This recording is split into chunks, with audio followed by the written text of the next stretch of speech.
আমার খালা ছিলেন একজন অসাধারণ সুন্দরী নারী, বয়স ছিল তার ৩০-এর কাছাকাছি। তিনি সবসময় খুব যত্নশীল এবং দয়ালু ছিলেন। খালু প্রায়ই বিভিন্ন কাজে ব্যস্ত থাকতেন, যার ফলে খালা অনেক সময় একাই থাকতেন। সেই সময়গুলোতে খালা আমাকে প্রায়ই তার সাথে সময় কাটানোর জন্য ডাকতেন।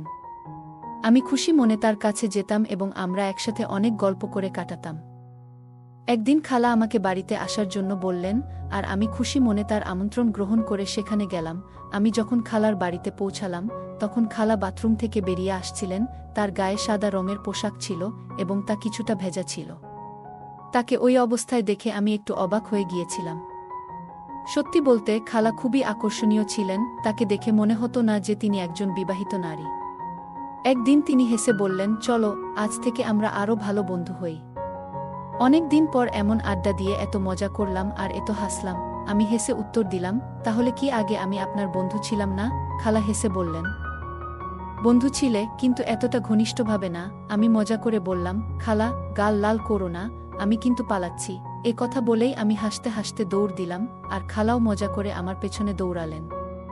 তিনি হাসতে হাসতে বললেন, একটু দাঁড়াও, দেখি ধরতে পারি কিনা। কিছুক্ষণ পর খালা হেসে থেমে গেলেন। পরে চেয়ারে বসে নিয়ে বললেন, এখন একটু বিশ্রাম নেই। খালা ক্লান্ত দেখাচ্ছিলেন। আমি তার পাশে গিয়ে মজা করে বললাম, খালা এত তাড়াতাড়ি ক্লান্ত হয়ে গেলেন নাকি? আমার কথা শুনে খালা আমাকে তার ঘরে নিয়ে গেলেন। বন্ধুরা রেডি হয়ে যাও, আজকের গল্পটি অনেক স্পেশাল। আর দয়া করে গল্পগুলো ভালো লাগলে ভিডিওটি লাইক, শেয়ার এবং চ্যানেলটি সাবস্ক্রাইবই করো প্লিজ। আমার খালা দেখতে ছিল অসাধারণ সুন্দরী। বাইরে বের হলে সবাই তার দিকে চেয়ে থাকত। আমি যখন ছোট ছিলাম তখন থেকেই তিনি খালুর সাথে শহরে থাকতেন, তাই তাদের সাথে তেমন বেশি যোগাযোগ বা দেখা করা হতো না। সে সময় আমি খালুর বাড়িতে থাকার সিদ্ধান্ত নিয়েছিলাম, কারণ আমার মা বাবা বিদেশে ভ্রমণে যাচ্ছিলেন। আমার খালু যখন বাবার সঙ্গে দেখা করতে এসেছিলেন, তখন তিনি বলেছিলেন যে আমাকে তার বাড়িতে রেখে যেতে। বাবা প্রথমে রাজি হচ্ছিলেন না। বাবা প্রথমে না করতে চেয়েছিলেন, কারণ তিনি জানতেন যে আমি এখন বড় হয়েছি এবং নিজের যত্ন নিতে পারি। তবে খালুর অনেক বোঝানোর পর বাবা রাজি হয়ে গেলেন, আর এতে আমি খুব খুশি হলাম, কারণ আমারও ইচ্ছা ছিল খালুর বাড়িতে যাওয়ার। খালা প্রিয়ার বিয়ে হয়েছিল আমার খালুর সাথে প্রায় কয়েক বছর আগে। তখন আমি ছোট ছিলাম, কিন্তু খালাকে দেখে আমার খুব ভালো লাগত। তিনি শুধু সুন্দরী ছিলেন না, খুবই তরুণ এবং আকর্ষণীয় ছিলেন। খালু আর খালার জুটিকে সবাই একসঙ্গে মানানসই মনে করত, তবে তাদের তখনও কোনো সন্তান হয়নি। তারা অনেক ডাক্তার এবং কবিরাজের কাছেও গিয়েছিলেন, এমনকি বয়স্ক পীরদের কাছেও, কিন্তু তাও কোনো সমাধান পাননি। সবশেষে তারা তাদের ভাগ্য মেনে নিয়ে ধৈর্য ধরেছিলেন। খালু আর খালার মধ্যে অনেক ভালোবাসা ছিল, আর আমার মনে হয় খালু কখনোই খালার সঙ্গে কোনো মুহূর্ত অপচয় করেননি। বিয়ের পর খালার রূপ আরও বেশি ফুটে উঠেছিল, আগের থেকেও বেশি মোহনীয় হয়ে উঠেছিলেন। একদিন খালা যখন রান্নাঘরে খাবার তৈরি করছিলেন, আমি তখন টিভিতে কিছু দেখছিলাম। হঠাৎ খালা আমার পাশে এসে দাঁড়ালেন। খালা একদিন আমাকে জিজ্ঞেস করলেন, কুনাল আজ কলেজে গেলে না? তার এমনভাবে আমার নাম ধরে ডাকা আমাকে কিছুটা অপ্রস্তুত করল, কারণ আমার মনে অন্য চিন্তা ঘুরপাক খাচ্ছিল।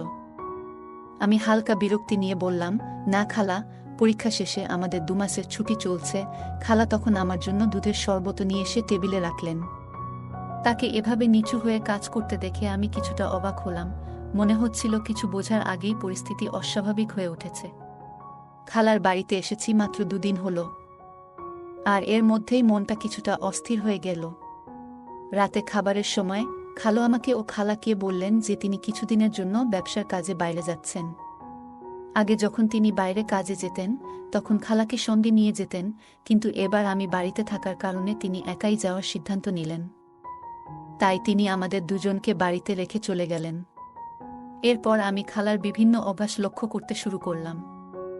আমি দেখলাম খালা বেশিরভাগ সময় কফি পছন্দ করেন। খালা যখন আমার সামনে বসেছিলেন, আমি হেসে বললাম, খালা আপনি দুধ চা কেন খান না? দুধ তো স্বাস্থ্যের জন্য খুবই ভালো। তখন খালা হেসে বললেন, আমার স্বাস্থ্যের কোনো সমস্যা নেই, তাই নিজেকে সক্রিয় রাখার জন্য আমি কফি পান করি। পরের দিন আমি আমার মোবাইলে গেম খেলছিলাম, হেডফোন লাগানো ছিল। খেয়ালই করিনি কখন খালা এসে আমার পাশে বসে আমার গেম খেলা দেখছিলেন। গেমের মধ্যে আমরা বন্ধুরা গেম খেলার সময় মজা করছিলাম এবং রসিকতা করছিলাম, যা হয়তো শালীনতার সীমা ছাড়িয়ে যাচ্ছিল। খালা আমার এসব কথা শুনে একটু অস্বস্তি অনুভব করলেন। তারপর তিনি আমার কাঁধে আলতো করে হাত রেখে তার উপস্থিতির জানান দিলেন। খালাকে নিজের পাশে বসে থাকতে দেখে আমি খুব লজ্জা পেলাম, বুঝতে পারলাম যে খালা আমাদের কথোপকথন শুনে ফেলেছেন। তখন খালা আর কিছু বললেন না। এরপর খালা তার ঘরে চলে গেলেন, আর আমার নিজের আচরণ নিয়ে খুবই খারাপ লাগল। সন্ধ্যায় আমি খালার ঘরে গিয়ে বললাম, খালা, আজ আমাকে 1 কাপ কফি বানিয়ে দাও। খালা মুচকি হেসে বললেন, কেন নয় আমার ছেলে, শুধু 2 মিনিট দাও, আমি একটু ফ্রেশ হয়ে নিচ্ছি, তারপর কফি বানিয়ে দিচ্ছি। তিনি উঠে ওয়াশরুমের দিকে চলে গেলেন, আর আমি টিভি লাউঞ্জে গিয়ে বসলাম। সেখানে একটি ফুলদানি ছিল, যার একটি ফুল আমার খুব ভালো লেগেছিল। আমি সেই ফুলটি তুলে নিলাম। ঠিক তখনই খালা আমাকে ডাকলেন। আমি উত্তর দিলাম যে আমি টিভি লাউঞ্জে বসে আছি। খালা হাতে একটি ট্রে নিয়ে টিভি লাউঞ্জে এলেন, যার মধ্যে ছিল 2টি কাপ কফি। খালা আমাকে 1টি কাপ কফি দিলেন, আর অন্যটি নিজে হাতে নিয়ে টেবিলে রাখলেন। আমি যেই ফুলটি হাতে ধরে রেখেছিলাম সেটি খালার চুলে লাগিয়ে দিলাম। খালা হেসে উঠলেন এবং বললেন, ধন্যবাদ আমার ছেলে। এই কথা শুনে আমি একটু হতাশ হলাম। আমি খালার দিকে তাকিয়ে বললাম, খালা, আপনি কি সারাদিন ঘরে থেকে একঘেয়েমি অনুভব করেন না? বাইরে ঘুরতে যাওয়ার ইচ্ছা হয় না? তখন খালা বললেন, না কুনাল, আমি তোমার খালুর সঙ্গে মাঝে মধ্যে বাইরে যাই, কিন্তু তার ছাড়া একা কোথাও যাইনি। আমি চুপচাপ কফি পান করতে লাগলাম। রাতের খাবারের পর আমি টিভিতে একটি সিনেমা চালালাম এবং খালার সঙ্গে বসে দেখতে শুরু করলাম। খালা মনোযোগ দিয়ে সিনেমাটি দেখতে লাগলেন। হঠাৎ সিনেমার একটি দৃশ্য দেখে খালা বললেন, এ তো সেই বাজে জিনিস যা তুমি পাবজি খেলার সময় করছিলে। এটা একদম ঠিক কাজ নয়, তোমার ভাষাও খুব খারাপ। খালার কথা শুনে আমার খুব লজ্জা হলো। তারপর খালা আমাকে বললেন, আমি তোমার মায়ের সঙ্গে কথা বলবো, যাতে তিনি তোমার উপর একটু নজর রাখেন। তুমি নিয়ন্ত্রণের বাইরে চলে যাচ্ছ। আমি খালার দিকে তাকিয়ে বললাম, প্লিজ খালা, আমাকে ক্ষমা করে দিন। আমার ভুল হয়েছে। আমি আর কখনো এ ধরনের ভাষা ব্যবহার করব না। আমার বন্ধুরা এমন কথা বলে, তাই আমি তাদের উত্তর দিই। এইভাবে কথা শেষ করলাম। খালা আমার কথা শুনে হেসে উঠলেন এবং বললেন, ভয় পেজো না, আমি কাউকে কিছু বলবো না।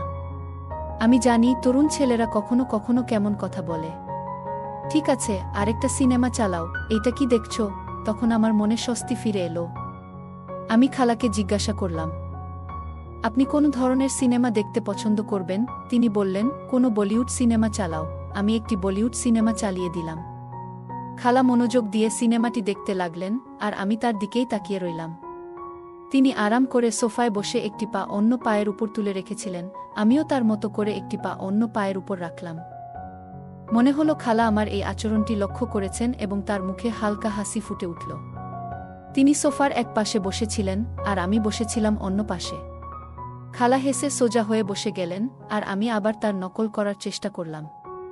তখন খালা জোরে জোরে হাসতে শুরু করলেন এবং বললেন, কুনাল, তুমি আমার নকল কেন করছো? আমি তার দিকে তাকিয়ে মৃদু হেসে মাথা নাড়লাম। তখন তিনি মজা করে বললেন, কেন আমাকে বিরক্ত করার চেষ্টা করছো? আমি হেসে বললাম, হ্যাঁ একটু তো। তারপর খালা আরও বেশি করে হাসতে লাগলেন। আমি মজা করে বললাম, অনেকদিন হলো কেউ আমাকে বকাঝকা করেনি বা কোনো শাসন পায়নি।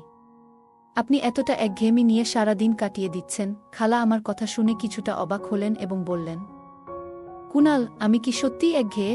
আমি হেসে বললাম, জানি না, আমার কি হবে একা একা থেকে। খালা মৃদু হেসে বললেন, তোমার যদি ভালো সঙ্গী দরকার হয়, আমি ব্যবস্থা করতে পারি। তিনি আমাকে খুব সরল আর মজাদার মনে করছিলেন, যা আমার জন্য ভালোই ছিল।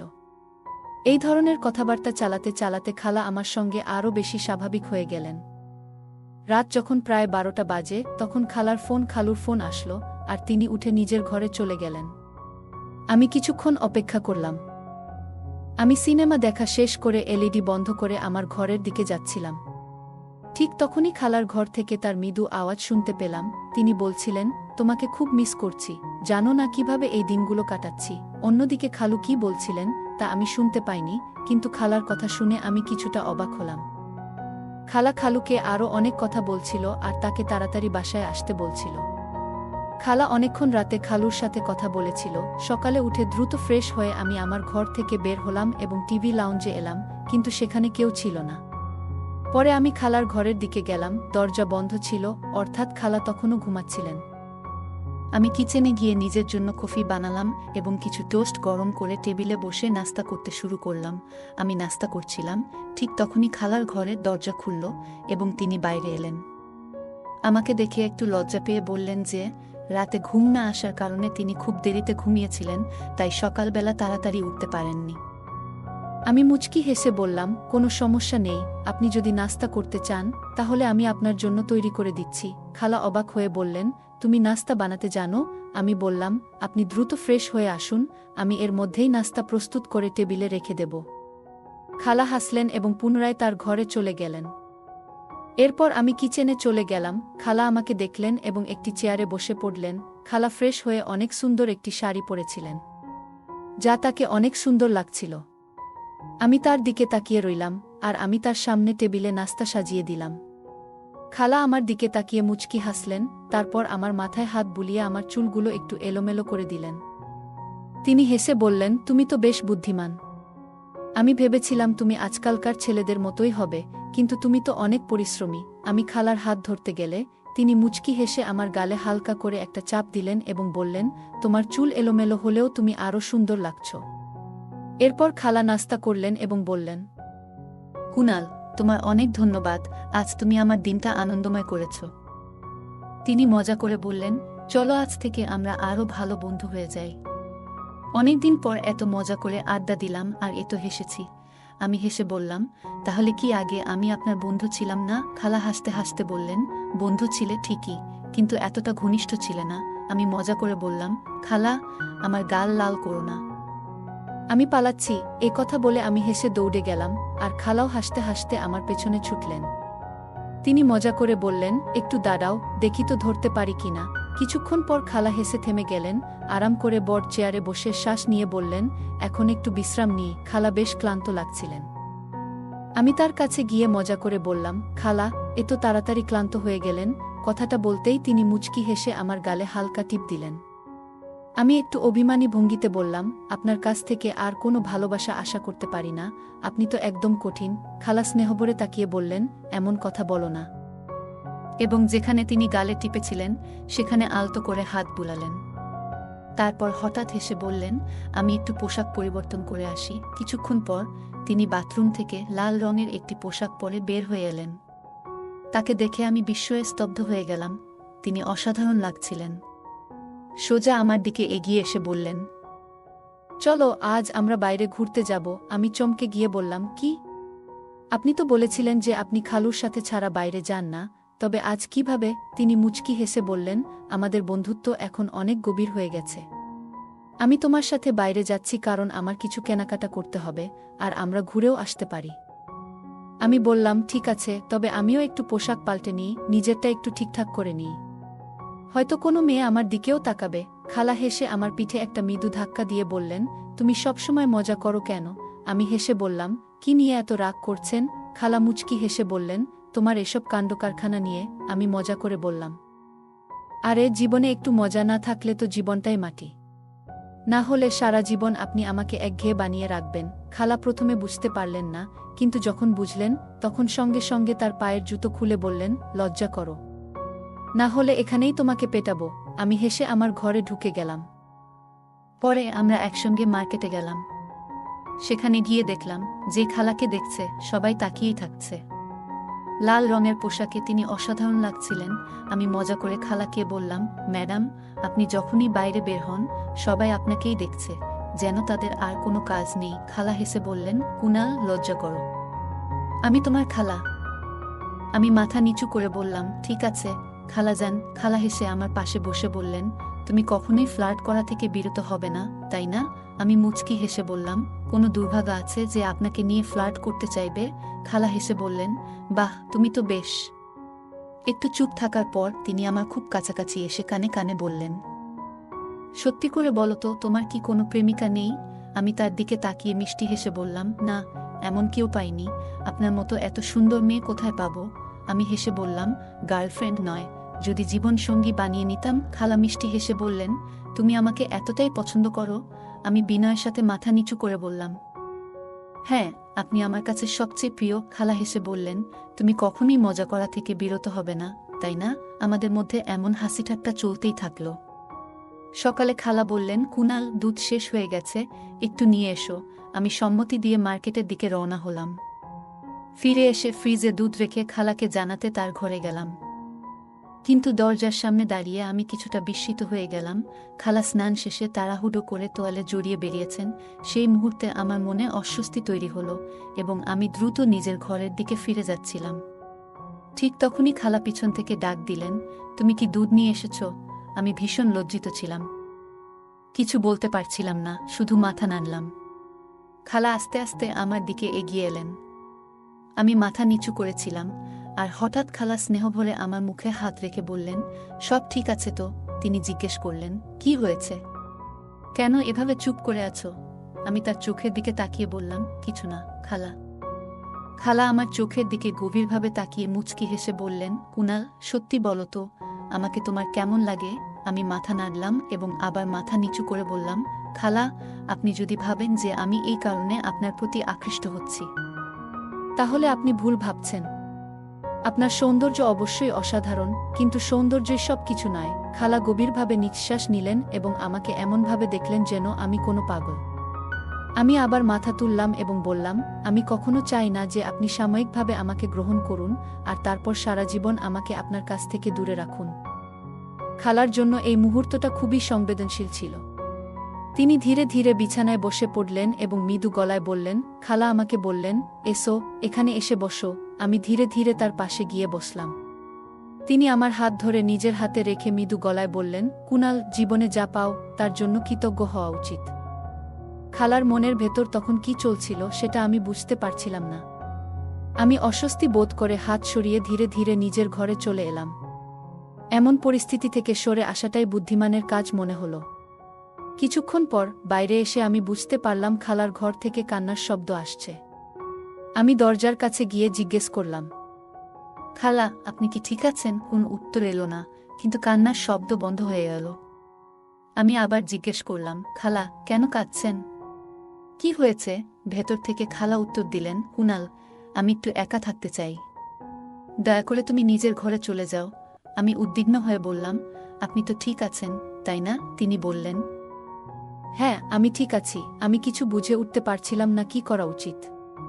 অবশেষে আমি নিজের ঘরে ফিরে গেলাম। কিছুক্ষণ পর খালা নিজেকে গুছিয়ে বেরিয়ে এলেন এবং আমার কাছে এসে ক্ষমা চাইলেন। সেদিনের পর থেকে আমি খালার প্রতি বিশেষ যত্নশীল হয়ে উঠলাম, কারণ তিনি ভীষণ একাকিত্বে ভুগছিলেন।